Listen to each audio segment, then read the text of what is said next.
down, and he had to save those jobs. And that's exactly what he did. And I advocated for our most important industry running our state budget, which is the gaming industry. And so when Dan Rodheimer attacks me, I just say, you know what? This is what a woman does when she goes to Congress. She stands up and does her job because it's right. Because when gaming was cut out of the CARES package, when small businesses, oh, by the way, I got to give a shout out to Bryce, owner of DW Bistro. He's not here right now, unfortunately, because he has COVID, but it is his birthday. But, you know, small operators like Bryce and tavern owners who got some of their revenue from gaming, they called me up and said, wait a minute, we can't get the PPP program? What? I got employees. And that's when our delegation got to work, because we know that gaming has been the fuel of our economy. But more importantly, it's about payrolls for everyone, not just some people. And so anyway, so we are getting ready for the main event. All right. So the goddess of pop is in the house.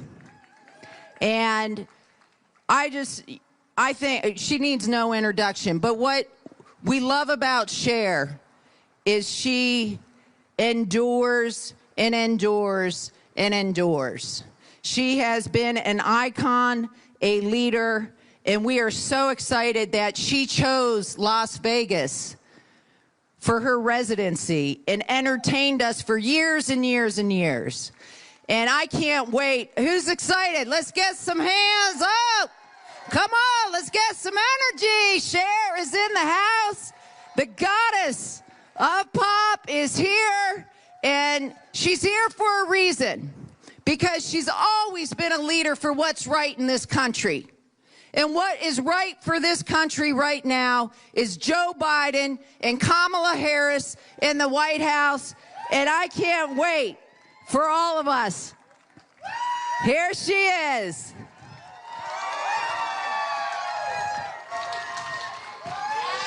Here I am. And who do we want to win? Okay. All right, I'm ready. And then we'll talk, and then I'll sing, and then I'll wave goodbye, and then that will be it.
Seven feet off the field, I'm walking in Memphis. Do I really feel the way I feel? Saw the ghost of Elvis on Union Avenue, followed him up to the gates of Graceland, and I watched him walk right through. Now security, they did not see him.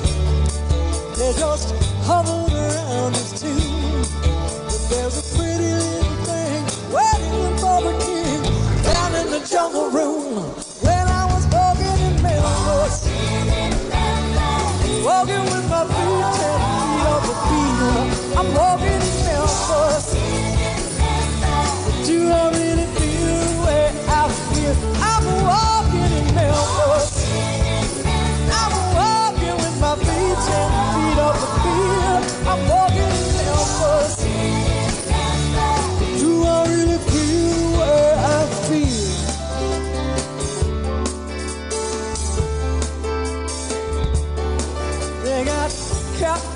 on the table.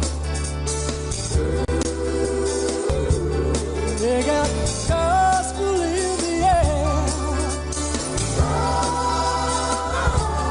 Reverend Green, be glad to see you when you haven't got a prayer. But boy, you got a prayer in Memphis.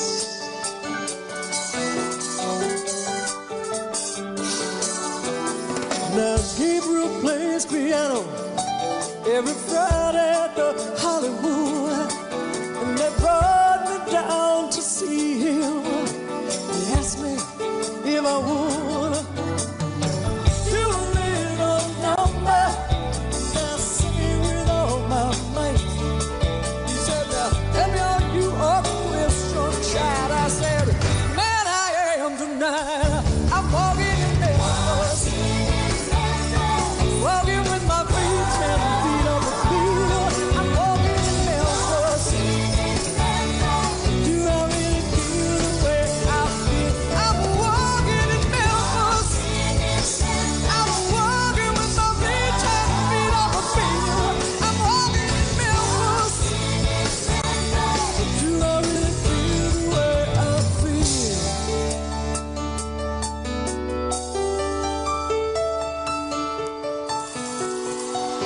I put on my blue suede shoes.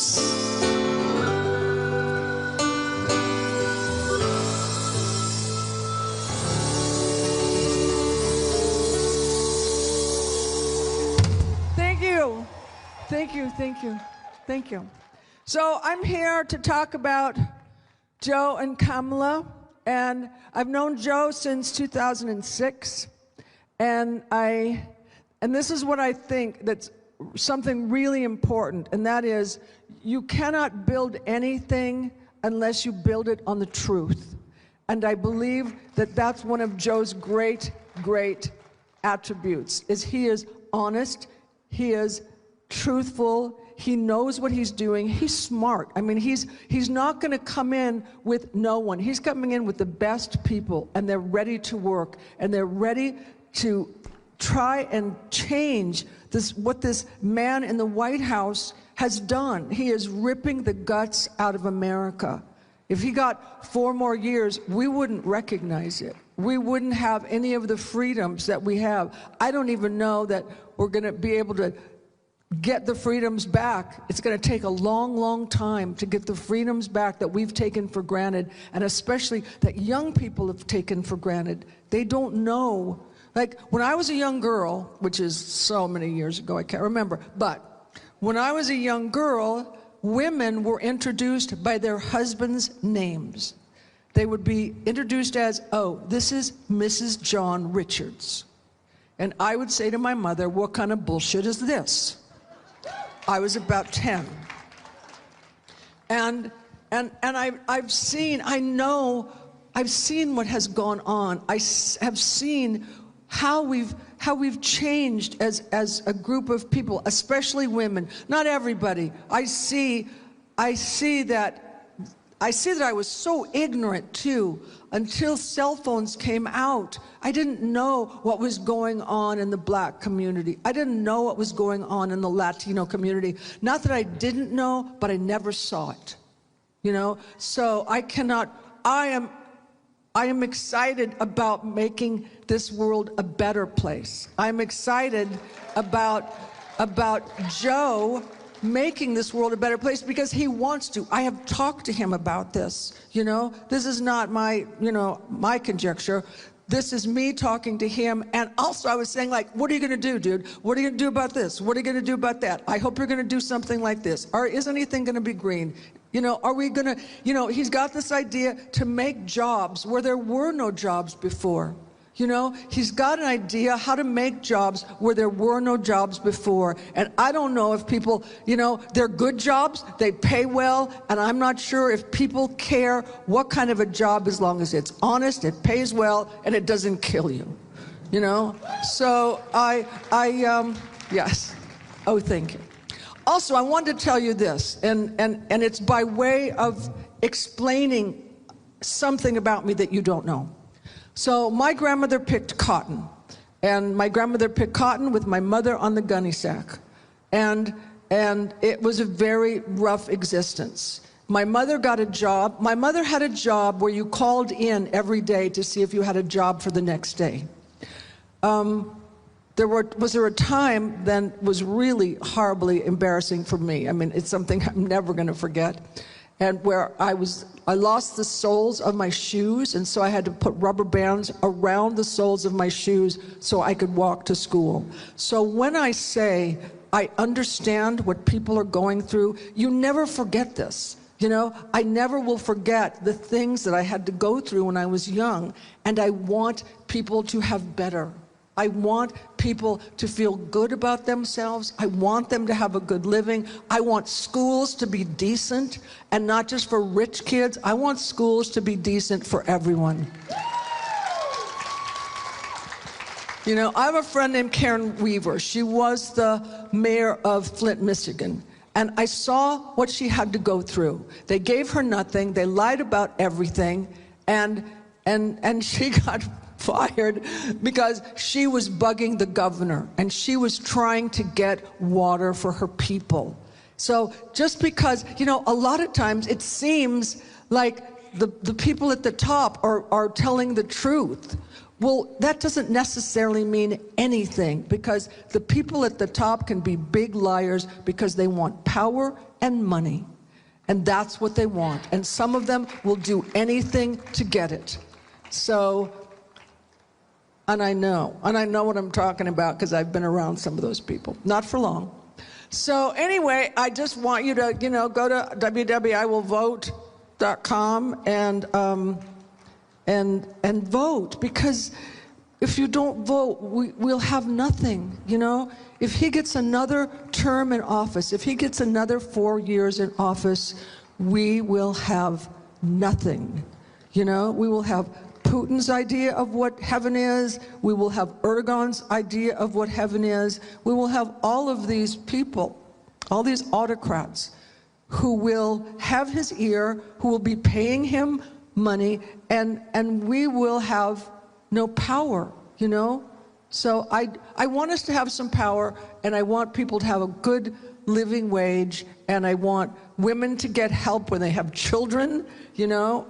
And I have asthma, you know, I can pay for it, but what about people when they take away your pre-existing conditions and they can't do it? You know, you can't get anything.